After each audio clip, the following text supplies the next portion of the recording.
It used to be true that the high cost of a home security system meant that they were reserved for mostly the wealthy. This is simply no longer the case. For years, security companies have been making their systems more affordable using two major methods. First, they're reducing upfront costs for those willing to sign a contract. In this way, things like equipment and installation, which would normally be a high cost upfront, are rolled into the monthly monitoring bill that you pay over the lifetime of the contract. Let's take Vivint for example.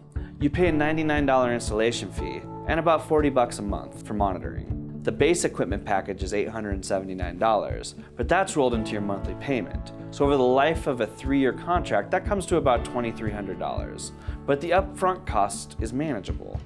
The second cost-saving method is a DIY system.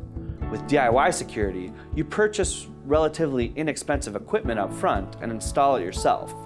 This means you pay more at the start, but that usually makes a lower monthly cost and a lower total cost in the long run. A good DIY example is Simply Safe. Their base equipment package is $229, and a monthly monitoring package starts at $14.99. So a little more upfront than the Vivint example, but over 3 years you'll end up paying around $770. In 2014, the average loss due to burglary was over $2,200. And of course, there's no dollar value you can put on your peace of mind. So ultimately, with the lower cost of security systems today, the benefits far outweigh the costs. Check out which brands we recommend at Safewise.com.